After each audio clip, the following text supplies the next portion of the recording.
सभी को मेरा जय भीम, जय भारत, जय संविधान, अस्सलाम वालेकुम। मैं ये कहने से अपने आप को रोक नहीं पा रहा हूँ कि ये उस परिप्रेक्ष्य में सुझाव दिए जा रहे थे जब भारत का संविधान और भारत का निजाम जो है वो इंटैक्ट होगा, भले ही 10% क्यों ना इंटैक्ट। आज भी भारत का संविधान और भारत का जो निजाम है, स्ट्रक्चर है, जो बाबा साहब डॉक्टर भीमराव अम्बेडकर ने अपने मुट्ठी भर साथियों के साथ मिलकर एनविसेज किया था, जिसका सपना देखा था, मेरे ख्याल से उसका 10% भी आज बाकी नहीं। सही। अब जब ये स्थिति है तो हमें ये सोचना होगा कि अब हमारा अगला प्लान क्या होगा। बहुत सारे लोग मेरी बात सुनते होंगे, बहुत सारे लोग मेरी बात से एग्री भी करते हैं, बहुत सारे लोग मेरी बात से डिसएग्री भी करते हैं, लेकिन मैं एक बात की गारंटी दे सकता हूं, वो वाली गारंटी नहीं जो 80 करोड़ लोगों को अगले 5 साल तक गरीब बना के रखने की गारंटी दे रहे हैं। उसके बाद ताली बजाते हैं, इस मानसिकता से लड़ाई लड़ेगा। लाखों करोड़ रुपए खर्च करके हम लोगों की आंख में घुस के ये बोल रहे हैं अगले 5 साल तक 80 करोड़ लोगों को मैं 5 किलो अनाज के लिए मोहताज बना के रखूंगा, और सब ताली बजा रहे हैं जो उनके फ्रॉड है। तो मेरी गारंटी एक ही है, अगर हम नहीं लड़े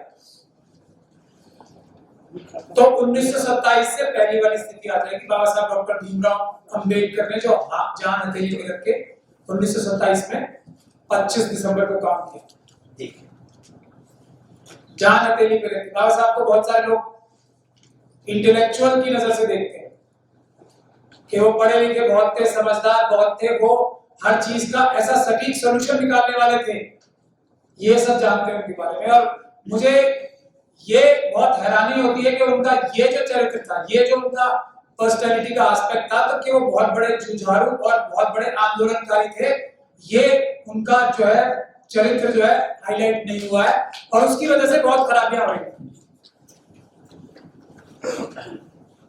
महान आंदोलन में आप मुझे बताइए, वो जाते और पानी भर लेते, बहुत आसान था ना। जान हथेली पे लेके गए थे कि नहीं गए? गोली मारी जा सकती थी, उनको तलवार से काटा जा सकता था, उनकी हत्या सबसे आराम से उस वक्त हो सकती थी। ये बात सच है ना सब? कोई अगर मैं गलत बोल रहा हूं तो आप बता दें, वो तो सबसे छोटी बात थी। एक मुस्लिम समाज के व्यक्ति ने उनको रास्ता दिया था, रास्ता ही ब्लॉक कर रखा था।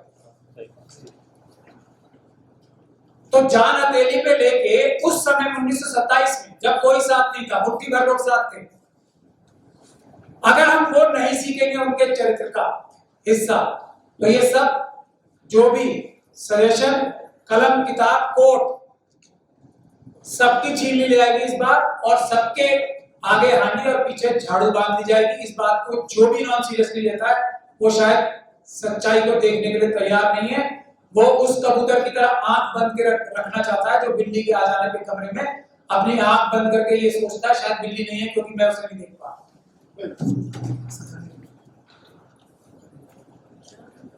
तो पहली चीज जो भी हमारे समाज में इस वक्त नेतृत्व करना चाहता है, अपने आप को नेता बताना चाहता है, अपने आप को जागरूक समाज का, समाज ने अपने आप भूखा पेट रख के, आधा पेट रख के जो हम लोगों को यहाँ तक पहुंचाया है, इस बात का हमें उनका एहसान मानना चाहिए। हमारे सभी समाजों ने, हमारे जो बुजुर्ग थे उन्होंने अपना आधा पेट काट के रिजर्वेशन का इस्तेमाल करके या किसी भी तरीके से हमें यहाँ तक पहुंचाया है, तो पहले हमें अपने उन बुजुर्गों का एहसान मानना चाहिए और उनकी कसम खा के ये बोलना चाहिए कि अब हम कम से कम पुलिस की लाठी, गोली और जेल से डरेंगे नहीं। हम लोग तैयार नहीं, बेकरार रहेंगे जेल जाने के लिए। जो लोग इस बात का समर्थन करते हैं वही अकलमंदी की बात कर रहे हैं, जो इस बात से जरा सा भी बचते हैं वो सिर्फ बातें करना चाहते हैं, और बचेगा कोई नहीं। सबसे पहले वही जाएंगे जिनके पास कुछ धन आ गया, पोजीशन आई है, सबसे ऊपर नंबर उनका है, और वो नंबर आ चुका है, उसमें कोई देर का काम नहीं है। और ये मुस्लिम कम्युनिटी थोड़ी इस बात में अनलकी भी है और लकी भी है कि उनके साथ जो जुल्म होते हैं वो हाईलाइट हो जाते हैं। जुल्म बाकी जो schedule caste schedule tribe communities है, दूसरी कम्युनिटीज है, उनके साथ जुल्म जो हो रहा है वो हाईलाइट भी नहीं। जुल्म शेड्यूल कास्ट के साथ भी उतने हो रहे हैं, जुल्म शेड्यूल ट्राइब के साथ भी उतने ही हो रहे हैं, सिख और क्रिश्चियंस के साथ और बौद्ध के साथ भी उतना ही जुल्म हो रहा है। ओबीसी के साथ थोड़े अलग तरीके से हो रहा है। उनका तलवार से गला नहीं काटा जा रहा, उनका इंजेक्शन लगा के खून निकाला जा रहा। इतना भर फर्क है एससी एसटी माइनॉरिटीज और ओबीसी में, इतना भर फर्क है सिर्फ। तो अब मैं ये समझता हूं कि हमारे जो पिछली जनरेशन थी दो, उन्होंने अपना पेट काट के, आधा पेट खा के, अपने आप को ऐशो आराम ना करवा के हम लोगों को तैयार कर दिया कि अब हम स्थिति सब कुछ साफ साफ समझते हैं। किसी के मन में अब वर्किंग नॉलेज सबके पास आ गई है कि करना क्या है। मैं ये नहीं समझता कि आप किसी को ज्यादा ट्रेन करने की जरूरत बची है।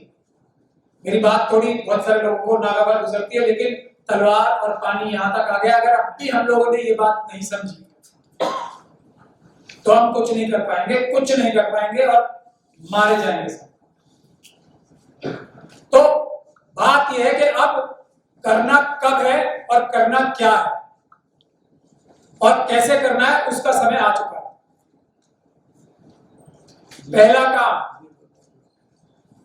ये बात हम बार बार बोलते हैं और छोटे में यहां भी दोहरा दूं मैं कि ये डर क्यों नहीं रहे, ना किसानों से डर रहे, ना बेरोजगारों से डर रहे, ना सीए एनआरसी के प्रोटेस्ट से डर रहे, ना अभी दिल्ली यूनिवर्सिटी में और बाकी यूनिवर्सिटीज में इतने प्रोटेस्ट चल रहे हैं। डॉक्टर ऋतु का भी प्रोटेस्ट आप सब लोग देख रहे होंगे, बेरोजगारों के प्रोटेस्ट यूपी में सब जगह चल रहे हैं। अग्निवीर का प्रोटेस्ट चल रहा है, ओआरओपी का प्रोटेस्ट चल रहा है। जवान, किसान, बेरोजगार, नौजवान, कौन ऐसा क्षेत्र है, कौन सी ऐसा ग्रुप है जो प्रोटेस्ट नहीं कर रहा और जबरदस्त प्रोटेस्ट नहीं कर रहा। ये बात अलग है कि ये क्रिमिनल मीडिया उसको दिखाती नहीं है, और ये बात अलग है कि प्लानिंग करके उसको पुलिस का नाजायज क्रिमिनल इस्तेमाल करके पुलिस के भ्रष्ट अधिकारियों का उसको दबा लिया जाता है। जैसे अभी हम कल और परसों के 2 दिन पहले, 3 दिन पहले जो हमारा जंतर मंतर पे प्रोटेस्ट हुआ, उससे पहले 22 तारीख को प्रोटेस्ट हुआ, उससे अभी 2 दिन पहले भी प्रोटेस्ट हुआ था डॉक्टर ऋतु का। हजारों लोग आना चाहते हैं, लाखों लोग आना चाहते हैं। बॉर्डर सी किसानों का आप देख ही रहे हो। दिल्ली को छावनी बना रखा है। आप में से बहुत सारे लोग शायद दिल्ली गए हो।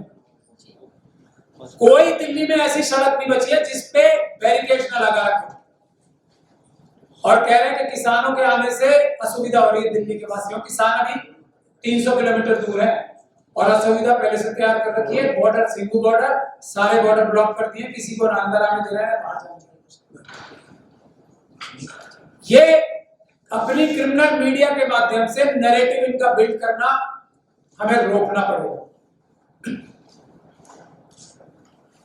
पुलिस का नाजायज इस्तेमाल हमें रोकना पड़ेगा, और वो रोकने का तरीका एक ही है बस, कि हम अपनी अपनी जगह पे जहां जहां जो 150, 200, 500, 1000 आदमी इकट्ठे कर सकता है, पीसफुल प्रोटेस्ट के माध्यम से सड़कों पे बैठ जाए।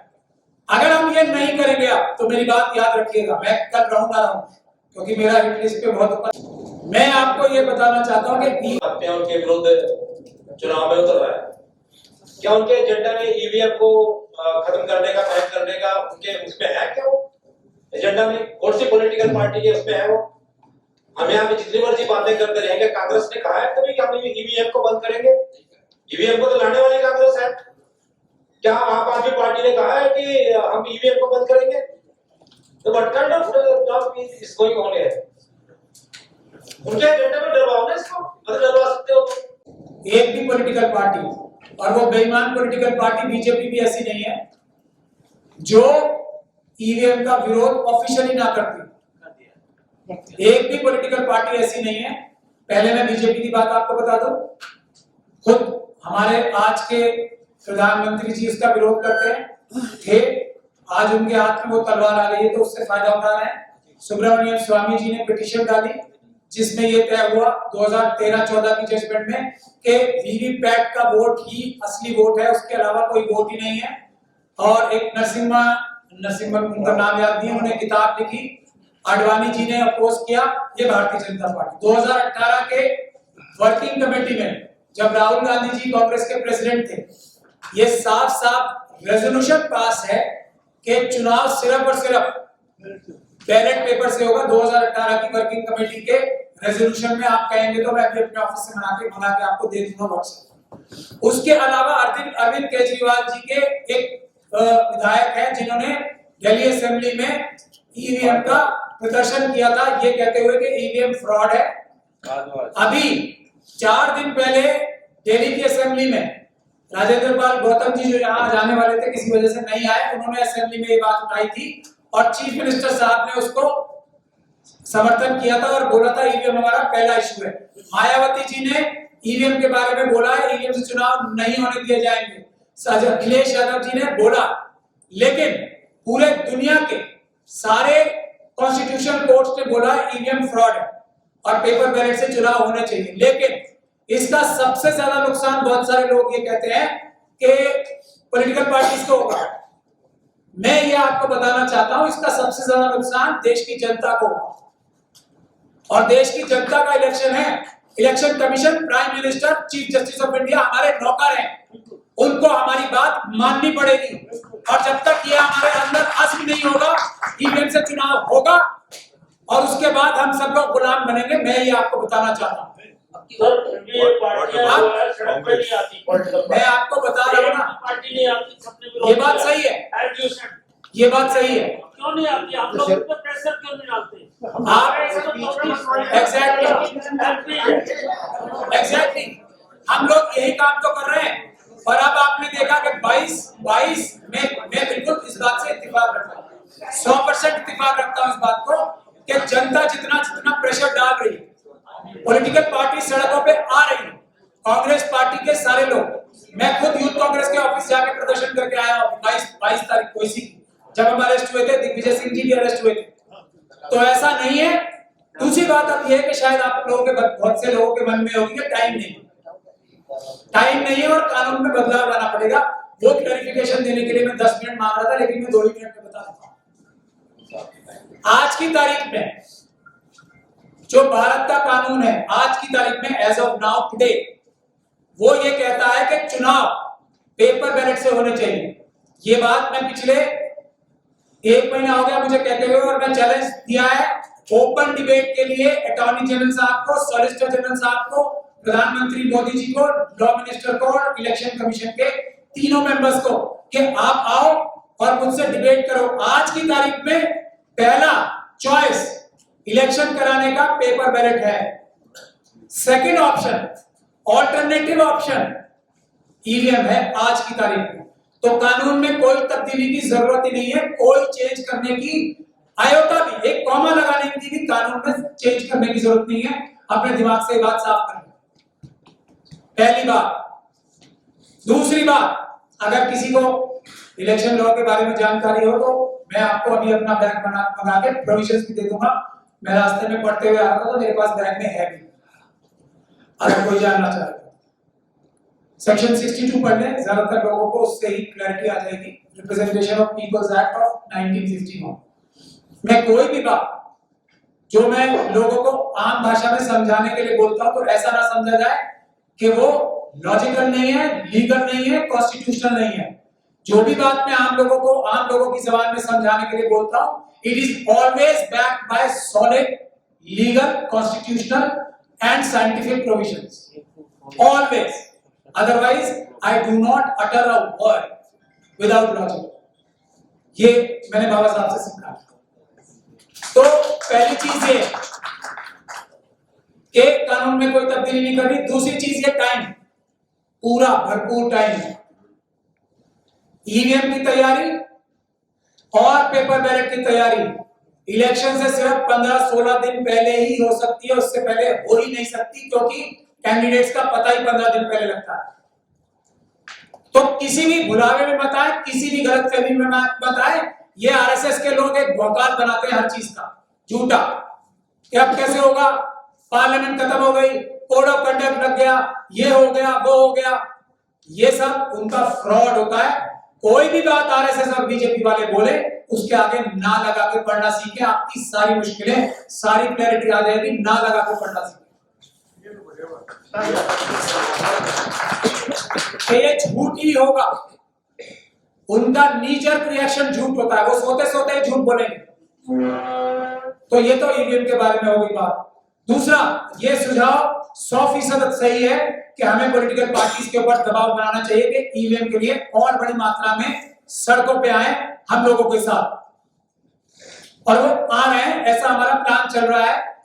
हम लोग सब लोगों से बात भी कर रहे हैं और आप लोग बहुत जल्दी देखेंगे कि सब पॉलिटिकल पार्टीज सड़कों पे आएंगी, और कांग्रेस पार्टी आ ही चुकी है, बाकी लोग भी आएंगे। आपको सोल्यूशन का ये 2024 का इलेक्शन बहुत महत्वपूर्ण है, इसको हमें जाने नहीं देना किसी भी हालत में, किसी भी कीमत पे। तो दूसरी, आज इतनी बड़ी गैदरिंग यहाँ पर है, इंटेलेक्चुअल लोग हैं यहाँ पर, इन्फ्लुएंशियल लोग हैं यहाँ पर। तो मैं आप सभी लोगों से ये गुजारिश करता हूं कि एक बहुत ही स्ट्रॉन्ग लैंग्वेज में हमारे जो बहुजन समाज की पॉलिटिकल पार्टीज हैं उनको आज एक बहुत ही स्ट्रॉन्ग लैंग्वेज में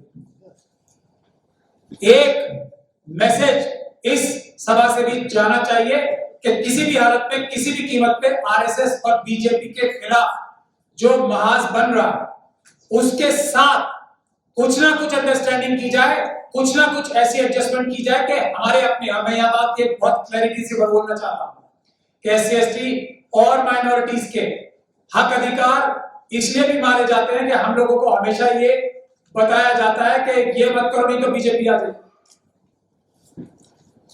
तो ऐसे रास्ते से, और वो पॉसिबल है, प्रॉपर एडजस्टमेंट करके अपने हक अधिकार लेने की अंडरस्टैंडिंग हर एक बहुजन समाज की विचारधारा रखने में अम्बेडकर वादी पार्टी की को एक प्लेटफॉर्म पे आना जरूरी है। ये डिमांड भी, जैसे ईवीएम की डिमांड पॉलिटिकल पार्टीज की ले जानी चाहिए, non BJP, non RSS, non NDA political parties से ये डिमांड जानी चाहिए। जो कुछ पार्टीज एनडीए के अंदर हमारी है भी, उनको भी एक स्ट्रॉन्ग वार्निंग भी जानी चाहिए इस तरह की सभाओं से कि हम आप लोगों का साथ छोड़ देंगे, किसी का साथ दो, आरएसएस बीजेपी को वोट ही नहीं देना, वोट देने के बारे में सोचना भी नहीं है। ये एक स्ट्रॉन्ग मैसेज यहां से जाना चाहिए।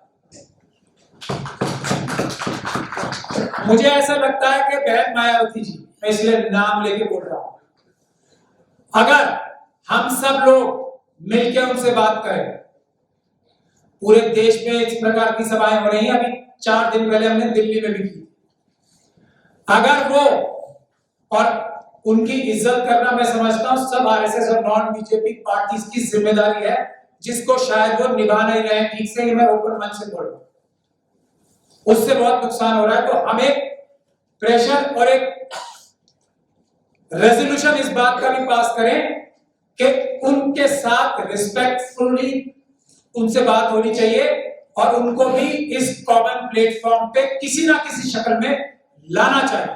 हमने एक अभी 4 दिन पहले बड़ी कोशिश की है, उसके लिए हम दिल्ली में जल्दी दूसरी मीटिंग भी बुलाने वाले हैं, जिसमें देश की सभी ऐसी पार्टीज जो लाखों की तादाद में वोट देती हैं और वो बहुजन समाज की हैं, एससी, एसटी, ओबीसी और माइनॉरिटीज की, उनको हम एक प्लेटफॉर्म पे लाए हैं और उनको एक प्लेटफॉर्म पे लाके कॉमन मिनिमम प्रोग्राम हमने बनाया है। मैं आप लोगों को भी बता देता हूं, उसमें आपको इस सजेशन देना चाहें, 3-4 कॉमन मिनिमम प्रोग्राम है। पहला, 100% reservation in every field, private और पब्लिक, जमीन की गहराइयों से लेकर आसमान की ऊंचाई तक, अंतरिक्ष तक जो भी एसेट्स हैं उसमें संविधान की रूह, मूलभूत भावना के हिसाब से जितनी जिसकी संख्या भारी उतनी उसकी हिस्सेदारी, in everything, in contracts, in business, in share market, in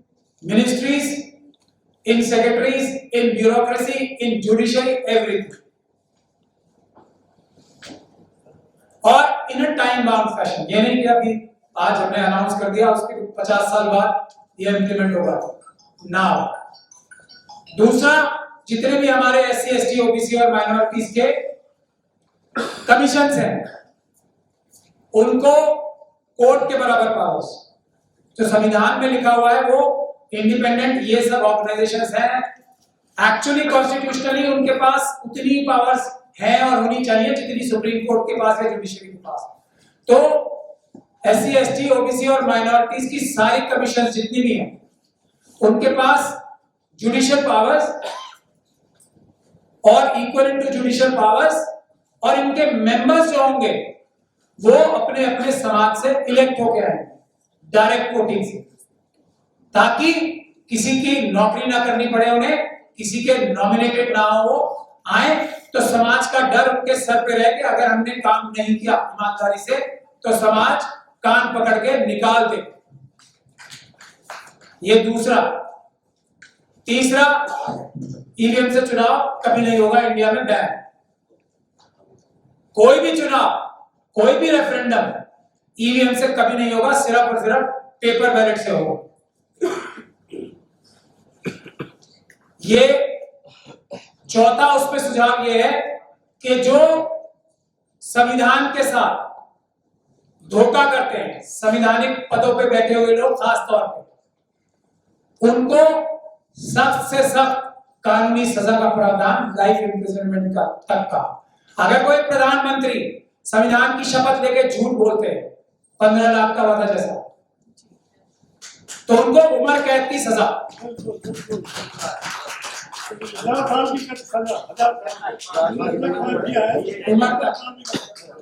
इसीलिए तो ये 4 पॉइंट्स हैं इसमें। वो आपकी इंप्रूवमेंट में मैं सही समझ रहा हूँ। हम लोग जब जो पार्लियामेंट बने उसमें फांसी की सजा तजवीज हो, उसकी मैं दुआ करता हूँ, कामना करता हूँ। तो ये लेकिन बहुत सीरियस बात है ना, प्रधानमंत्री हो और आप झूठ बोल रहे हो। ये धोखाधड़ी और झूठ संवैधानिक पदों पे बैठकर इतना बड़ा अपराध है, शायद ये अडानी और अंबानी भी इतना बड़ा अपराध नहीं कर रहे, जो डायरेक्ट बैंकों से बैग भर भर के पैसा लूट के ले जा रहे हैं। ये उतना बड़ा अपराध वो भी नहीं कर रहे। तो मेरा ये सुझाव था आपको, ये हम लोग कोशिश कर रहे हैं और मैं ये चाहूंगा कि मेरी बातों को कंसीडर किया जाए और उस पर कोई ना कोई रेजोल्यूशन अगर आप लोग उचित समझते हैं तो पास किया जाए। और आखिरी बात वही है,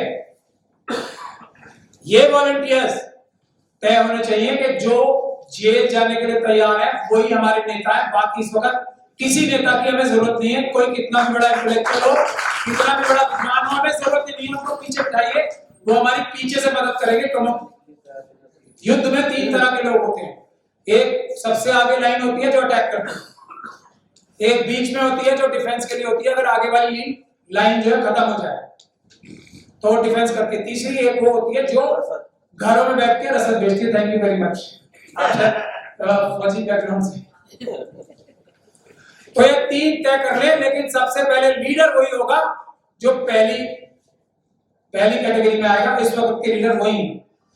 हमें कोई इंटेलेक्चुअल नहीं चाहिए, बहुत हम सब इंटेलेक्चुअल हो चुके हैं। तो मेरा यही गुजारिश थी, लिस्ट बना ले। मैं अपना नाम वॉलंटियर करता हूँ। यहाँ पर भी सबसे पहले जेल जाने के लिए मैं तैयार तैयार नहीं, मैं बेकरार हूँ। मुझे अमित शाह जी जेल की भिजवा रहे, मुझे उनसे बहुत गिला है इस बात का। बस नहीं, या तो हमें भेजेंगे या हम उसे भेजेंगे, ये बात तय है। तो ये आप वॉलंटियर्स नोट कर लीजिए कि कौन कौन जेल जाने के लिए बेकरार है कि मैं जाऊं कैसे, क्राइम करके नहीं, देश और संविधान की रक्षा में। ठीक है, बहुत बहुत धन्यवाद। जय भीम, जय भारत, जय संविधान। अस्सलाम वालेकुम। ईवीएम के मामले में खासकर के चाहे हम एक पॉलिटिकल प्रेशर ग्रुप बनाए, चाहे आंदोलन का जैसा भ्राता साहब कर रहे हैं, जब तक मैनिफेस्टो में सभी पॉलिटिकल पार्टीज के ईवीएम को रिमूवल का इंट्रोडक्शन नहीं होगा तो ईवीएम का जो आंदोलन है ये हवा में ही रहेगा।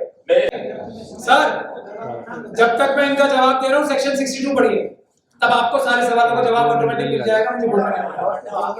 आप पहली बात ये कि हम लोग ये जो हमारा 4 दिन पहले मीटिंग हुआ था वो इसीलिए हुआ था, जो लोग अभी प्रॉब्लम यही आ रही है बड़ी पॉलिटिकल पार्टीज में भी कि जो उनके पास कैंडिडेट्स है ना वो लड़ने वाले बचे ही नहीं, जो आंदोलनकारी हैं वही चुनाव लड़ेंगे और जीतेंगे। अब सब लोगों की मजबूरी होनी चाहिए कि ऐसे लोगों को लाएं जो लड़ सके पुलिस से और आरएसएस और बीजेपी के गुंडों से। पहला तो ये है आपका जवाब। और हम लोग आप जैसे ही हैं तो हम लोग तो यही चाहेंगे ना, क्योंकि और हम प्रैक्टिकल भी हैं। अगर हम जो लोग एसी कमरों में बैठने के आदी हो गए उनको कैंडिडेट बनाने देंगे कहीं से भी, तो वो तो सरेंडर करके पैसे लेके भी। दूसरी बात का जवाब ये कि मुस्लिम समाज के लोगों ने क्या किया या नहीं किया, मैं उसके लिए आंसरेबल नहीं हूं। मैं भी मुस्लिम समाज से आता हूं, लेकिन मेरा कहने का मतलब और मेरा सारा संघर्ष ये है कि बहुजन समाज को एक पूरा इकट्ठा करके एक नजर से देखना चाहिए। ये जिस दिन हमने कर लिया तो सब ठीक हो जाएगा। और बहन जी हमारी बहुजन समाज की लीडर है, किसी एक समाज की नहीं है। मैं इस नजर से उन्हें देखता हूँ, महिला भी है और बहुजन समाज की नेता, इसलिए मैं उनको इम्पोर्टेंस देता हूँ। सेक्शन 62 पढ़ ले, उन्होंने सेक्शन 61 पढ़ा था, 62 नहीं पढ़ा है, तो आप लोगों को पिक्चर क्लियर हो जाएगी कि उनकी समझ जो है आधी थी, वो गलत है जो बता रहे थे। हमारे चैनल बहुजन दस्तक को लाइक, शेयर, सब्सक्राइब देखना मत भूलिएगा। जय भीम, जय भारत, जय संविधान, नमो बुद्धाय। धन्यवाद। चैनल आर्थिक समस्या से गुजर रहा है। अगर आप बहुजन समाज में बाबा साहेब अम्बेडकर और तथागत बुद्ध की विचारधारा को अधिक से अधिक लोगों तक पहुंचाना चाहते हैं तो हमें आर्थिक सहयोग प्रदान करें, ताकि हम अपने चैनल के माध्यम से देश विदेश में समता, बंधुता, एकता और संवैधानिक अधिकारों को ज्यादा से ज्यादा लोगों तक पहुंचा सकें। आप अपनी सहायता राशि नीचे लिखे खाते में जमा करा सकते हैं। खाता धारक गौतम रत्ना, खाता संख्या 316957686551, IFSC कोड SBIN 0060336, बैंक भारतीय स्टेट बैंक।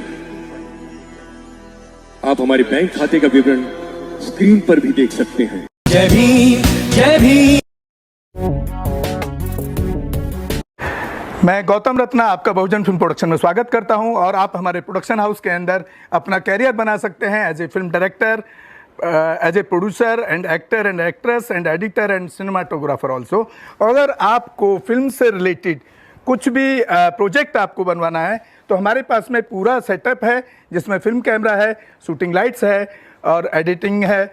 सारा A to Z एक ही जगह पर आपको हमारे यहाँ पर मिल जाएगा। तो दोस्तों आप हमें कांटेक्ट कर सकते हैं हमारे नंबर्स पर 9810085714 और 8510005714। हमारे वेबसाइट पे विजिट कर सकते हैं www.filmserviceindia.com और हमें मेल भी कर सकते हैं gautamfilmsproduction@gmail.com पर। धन्यवाद।